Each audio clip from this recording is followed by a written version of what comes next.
प्यारे बच्चों, इस वीडियो में हम देखेंगे क्लास 10th का मैथ का ये तीसरा चैप्टर जिसका नाम है दो चर वाले रैखिक समीकरण।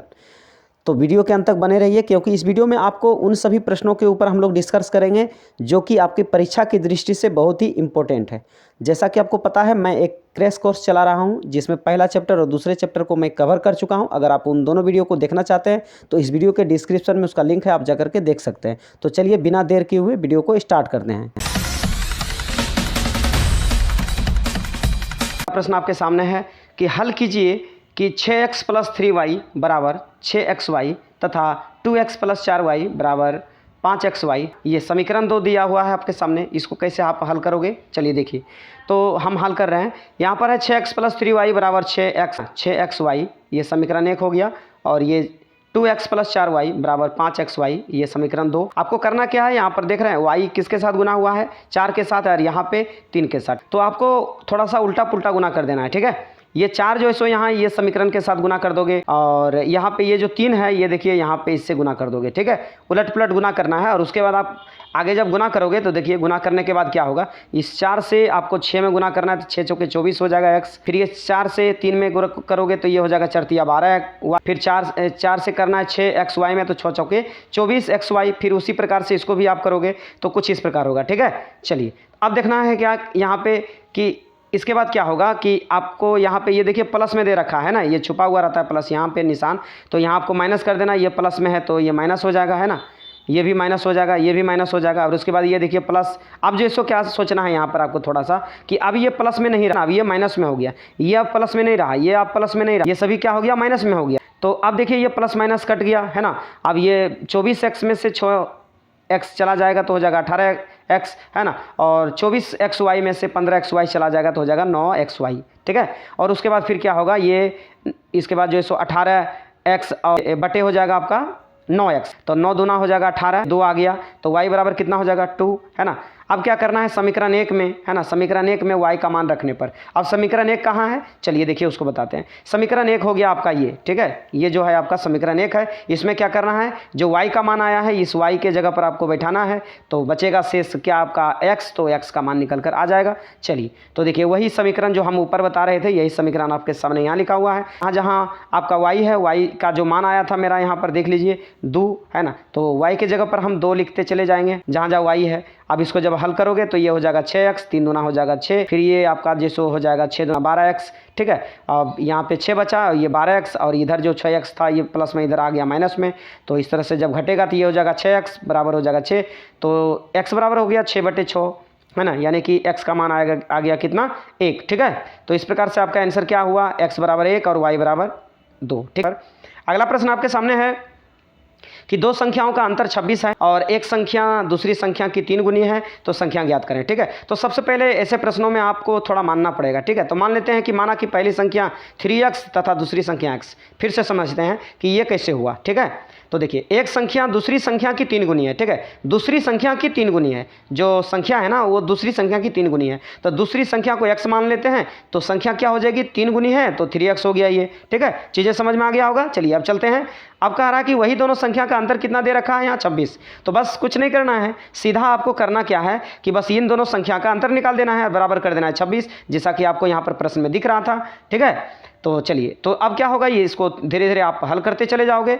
तो देखिए यहाँ पर ये 3x माइनस हो गया 3x - x बराबर हो गया 26, तो घटेगा तो ये हो जाएगा 2x बराबर हो जाएगा 26, x बराबर हो गया 26/2, है ना।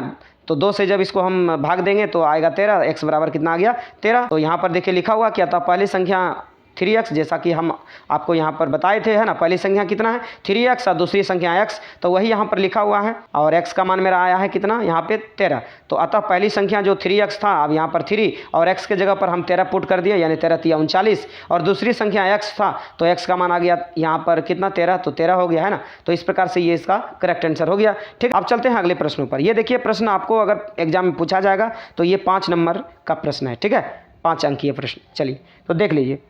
कहता है कि एक भिन्न 1/3 हो जाती है जब उसके अंश में 1 घटाया जाता है, वह 1/4 हो जाती है ना। जब हर में 8 जोड़ा जाता है वह भिन्न ज्ञात कीजिए। फिर से एक बार प्रश्न लेते हैं कि एक भिन्न 1/3 हो जाती है तब होती है जब उसके अंश में 1 घटाया जाता है, और वह 1/4 हो जाती है तब होती है जब उसमें हरों में क्या की जाती है, 8 जोड़ी जाती है। ठीक है, प्रश्न समझ में आ चुका होगा। चलिए, तो जैसा प्रश्न कहता है वैसा हम हल करेंगे। सबसे पहले तो आपको मानना पड़ेगा कि माना कि अंश कितना x और हर कितना y, इस प्रकार से भिन्न क्या हो जाएंगे, x बटे y। ऊपर वाले हो गए अंश, नीचे वाले हो गए हर। ये चीज़ें आपको पहले लिखना पड़ेगा। चलिए, अब इसी के आधार पर आपके सामने जो प्रश्न दिया हुआ है ये कह रहा था कि भिन्न 1/3 तब होता है जब अंश में क्या करते हैं, 1 घटाते हैं, है ना, और 1/4 तब होता है जब हर में 8 जोड़ते हैं। बस आपको बस वही करना है ना। यहाँ पर देखिए हम क्या किए, अंश में 1 घटा दिए और मेरा जो हर था वो जैसे है वैसे रहने दिए, तो कितना हो जाता है 1/3। आगे जब इसको हल किए, ये तिरछा गुना हो जाएगा, तो इसको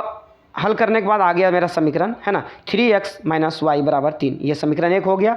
चलिए, उसी प्रकार से दूसरे स्टेप में कह रहा था कि हर में क्या करना है, हमको 8 जोड़ देना है, तो 1/4 हो जाता है। फिर इसको आप तिरछा गुना कर दो, होने के बाद ये प्रोसेस बढ़ते चला जाएगा और उसके बाद जिसको आपका समीकरण ये आ गया 2। ठीक है, अब हम यहाँ पर लिखेंगे समीकरण 1 एवं 2 से। ठीक है, ये समीकरण 1 है और ये समीकरण 2 है ना। यहाँ पर ये आपका देखिए प्लस था तो यहाँ हो गया माइनस, और यहाँ माइनस दिया हुआ ऑलरेडी तो यहाँ हो गया प्लस, यहाँ प्लस था तो यहाँ हो गया माइनस। अब देखिए ये दोनों कट गया, 4x में से 3x चला जाएगा। ठीक है, तो कितना हो जाएगा आपका माइनस में x और ये माइनस में 5, तो माइनस माइनस कट गया, x बराबर आ गया 5। ठीक है ना। अब समीकरण 1 में x का मान रखने पर, तो समीकरण 1 जो ऊपर में आपका लिखा हुआ वो समीकरण 1 पे क्या करोगे आप, x का मान बैठा दोगे, y का मान आ गया कितना 12। तो इस प्रकार से हम लिख सकते हैं कि अतः भी बराबर x/y। ठीक है, यानी कहने का मतलब है कि x का मान आया मेरा 5 तो 5 लिखेंगे और y का मान आया 12 तो 12, तो भिन्न हो गया 5/12। ठीक है, अब चलते हैं अगले प्रश्नों पे। अगला प्रश्न आपके सामने है कि अनुपात a1/a2 बराबर b1/b2 बराबर c1/c2 की तुलना कर ज्ञात कीजिए कि दिए गए रैखिक समीकरणों का युग्म संगत है या असंगत। ठीक है, चलिए आपके सामने देखिए यहाँ पर 2 समीकरण दे रखा है। सबसे पहले हम यहाँ मान लेंगे a1 बराबर 2, b1 बराबर 3 और c1 बराबर 8। ठीक है, अब यहाँ पर देखिए a1 इसको मानेंगे, b1 इसको मानेंगे, c1 इसको मानेंगे, फिर यहाँ पे a2 इसको मानेंगे, b2 इसको मानेंगे और c2 इसको मानेंगे। ठीक है, जो गुणज है यहाँ पे दिया हुआ, तो यहाँ सारे मान हमने यहाँ पर लिखा। अब क्या करना है आपको, बस आपको इस फार्मूले पे बैठा देना है ना, जो यहाँ पर दिया हुआ था। ठीक है, तो देखिए मैंने इन सभी मानों को क्या किया, यहाँ पर बैठा दिया। देखिए 2a1/a2 यानी 2/4, b1/b2 यानी कि -3/-6 और c1/c2। ठीक है, जब आप इसको हल करोगे तो 1/2 आया, 1/2 यहाँ भी आ गया और यहाँ है 8/9, यानी जब हम इसको काटेंगे तो ये हो जाएगा कितना 1/2 और ये भी 1/2 और ये तो बराबर नहीं होगा, बस ये दोनों ही बराबर होगा।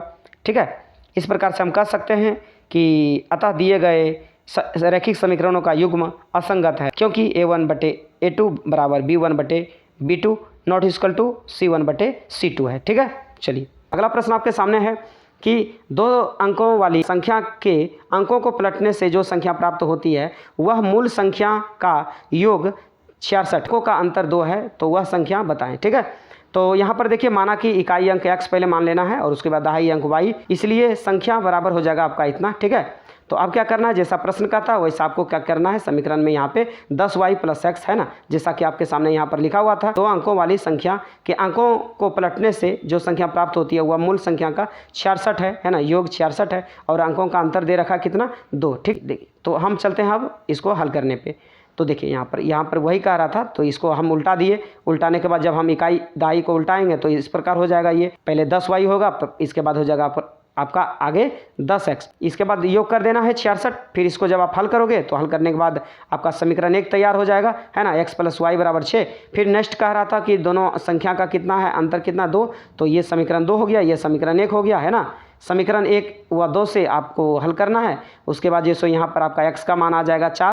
इसके बाद जो सो फिर आपको क्या करना है, समीकरण 1 में x तब आपका आएगा y = 2। अब क्या करना है यहाँ पर, तो हमको यहाँ पे संख्या जो हमारा था 10y + x, उस पे आपको x और y का मान पुट कर देना है, तो आंसर आएगा आपका 24। ठीक है, अब आते हैं ग्राफ का प्रश्न पूछा जाता है 5 अंक को, इसको विशेष रूप से आप ध्यान दे करके समझिए, ग्राफीय विधि से हल करें। ठीक है, तो 2 समीकरण होता है, तो पहले समीकरण से हम चलते हैं। यहाँ पर देखिए x + y = 3 है ना, जैसा कि देख रहे हैं। हमेशा आपको y बराबर इधर सब को कर देना है। ठीक है, तो हो जाएगा 3 और ये x प्लस में है, इधर माइनस में आ गया। अब क्या करना है, अब मान सारणी, तो यहाँ हो जाएगा x और ये जो आपके सामने जो यहाँ पर लिखा हुआ है इसको आप यहाँ लिख दोगे। आपको थोड़ा सोचना है कि x के जगह पर क्या हम रखें, तो यहाँ पर जब 0 बैठाओगे तो 3 में से 0 गया तो y बराबर हो जाएगा 3, है ना। उसके बाद फिर आपको यहाँ पर सोचना है। तो देखिए यहाँ पर 1 रखा हुआ है, x के जगह पर 1, तो 3 में से 1 गया तो 2, तो y बराबर कितना आ जाएगा 2। ठीक है, चलिए फिर पुनः आपको दूसरे समीकरण से चलना है। जो समीकरण आपके सामने देखिए यहाँ पर दूसरा समीकरण लिखा हुआ था, दूसरे समीकरण को फिर उसी प्रकार से आप हल करोगे। तो दूसरे समीकरण को आप जब हल करोगे तो 5y बराबर इतना आ जाएगा, है ना।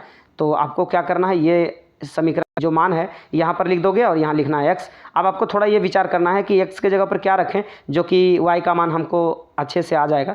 तो x के जगह पर देखिए पहले 1 रखोगे तो 2 1 2 हो जाएगा, 12 में से 2 गया तो हो जाएगा 10, और 5 दूना 10 यानी 2 आ गया यहाँ पर y का मान। फिर आपको थोड़ा सोचना है, x के जगह पर हमको 6 रखना है, 6 दूना 12 हो जाएगा, 12 में से 12 गया 0, 2/5, तो आ जाएगा आंसर कितना, ये आपका y बराबर आएगा मान कितना 0। ठीक है, अब क्या करना है आपको, इन सभी मानों को, जैसे कि देखिए यहाँ पर पहले समीकरण में आ गया आपका 0,3 है ना, उसके बाद फिर आ गया 1,2 है ना, जैसा कि देख पा रहे हैं ये और ये मान है ना।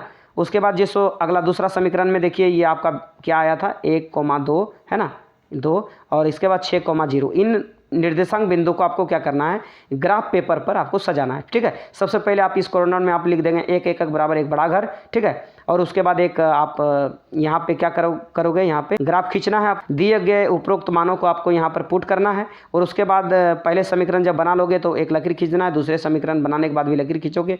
उसके बाद जो यहाँ जहाँ पे कटान बिंदु होगा, जैसे देखिए यहाँ पर कटान बिंदु है ना, यहाँ कट रहा है, यहाँ पे कोई एक बिंदु निर्देशांक बिंदु बनेगा, जो बनेगा उस पर आपको देखना है कि x का मान, देखिए जैसे यहाँ पर x का मान 1 है और y का मान 2 है ना, तो आपको लिख देना है नीचे x बराबर 1 और y बराबर 2। ठीक है, तो इस प्रकार से ग्राफ का पेपर भरा जाता है ना, 5 नंबर के एग्जाम में पूछे जाते हैं।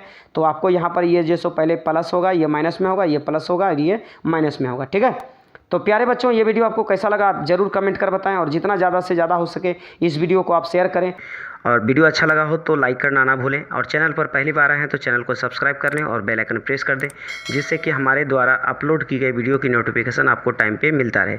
तो चलिए हम फिर मिलते हैं नेक्स्ट वीडियो में, तब तक के लिए जय हिंद, जय भारत, वंदे मातरम।